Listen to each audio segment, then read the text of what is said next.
Avui, 8 de març de 2021, volem manifestar que les dones no ens aturem. Les dones continuem movent el món i sent presents, participant i liderant els espais de representació de presa de decisió. Ara fa un any que es va declarar l'estat d'alarma per una pandèmia que ens ha portat a una crisi sanitària mundial amb conseqüències devastadores per al conjunt de la humanitat, i en especial per les dones.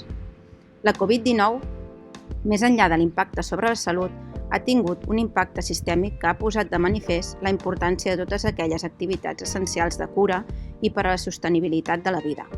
I ha evidenciat que les desigualtats de gènere, en un context de crisi, situen a les dones en una posició de més vulnerabilitat. Arran de la pandèmia, han sorgit nous obstacles que sumen el de caràcter social i sistèmic, que persistien abans i que frenen la participació i el lideratge de les dones en tot el món. Les dones s'enfronten a un augment de les violències masclistes, de les tasques de cures no remunerades, de les breixes salarials i digital, de la desocupació, de la pobresa, entre tantes altres discriminacions, i tant a un retrocés de drets socials i econòmics i polítics, com ja han alertat les Nacions Unides. La segregació de gènere en l'àmbit laboral i el rol tradicional de les cuidadores assignat a les dones les ha situat al capdavant de les activitats que han resultat claus durant la pandèmia i, en conseqüència, estar exposades a un major risc d'infecció.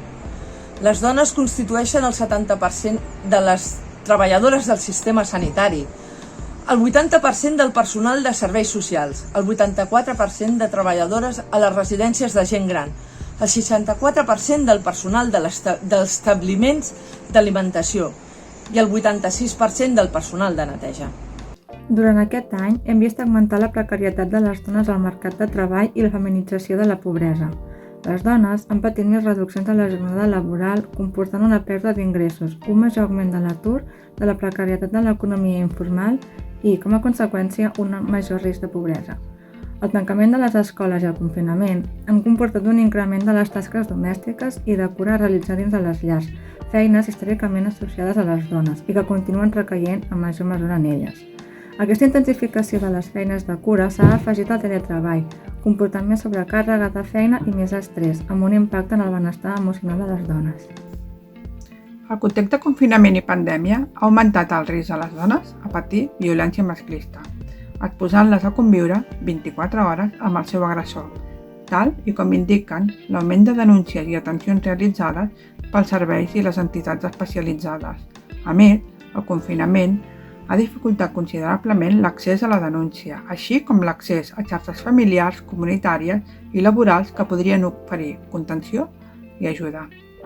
Tot i aquest major impacte i presència femenina al capdavant de la pandèmia, hem vist com entre les veus expertes des de l'epidemiologia, la medicina i altres àmbits de coneixement, així com la presa de decisions a l'hora de dissenyar i implementar mesures per donar resposta a la crisi sanitària, les dones han estat desmesuradament infrarrepresentades.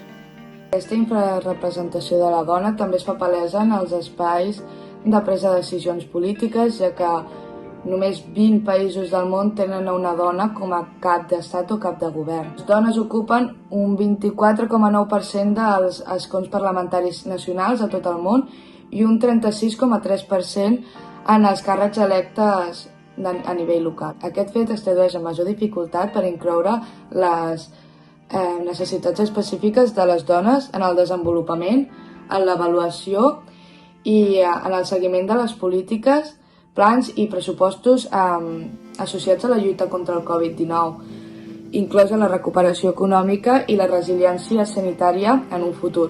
És per això que calen lideratges feministes. És per això que cal una participació àmplia de les organitzacions feministes. I és per això que cal aprofundir en el canvi de paradigma patriarcal de la societat. I és per això que és essencial garantir la inclusió de les necessitats de les dones en les prioritats de resposta i en las mesures de recuperació i resiliència. En aquest sentit, cal destacar l'abordatge i la gestió de la crisi que s'ha fet a països liderats per dones, com Dinamarca, Etiòpia, Finlàndia, Alemanya, Islàndia, Nova Zelanda, Eslovàquia o Taiwan.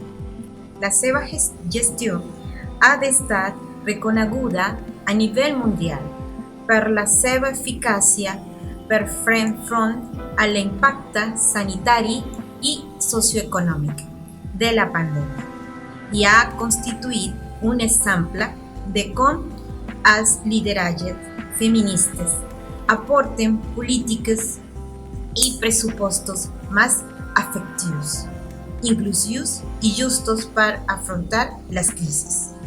Per tot això, avui, 8 de març, des del món local, reiterem el nostre compromís ferm amb l'equitat de gènere com a dret humà fonamental i manifestem el nostre compromís a seguir treballant per posar fi a qualsevol forma de discriminació contra les dones, incloure la perspectiva de gènere a totes les polítiques públiques, també a les que donen resposta a l'impacte de la Covid-19. Promoure la participació plena i efectiva de les dones en tots els nivells de decisió en la vida política, econòmica, social i cultural.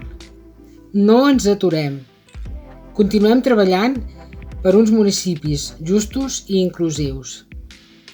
Fem ciutats i pobles equitatius. 8 de març de 2021.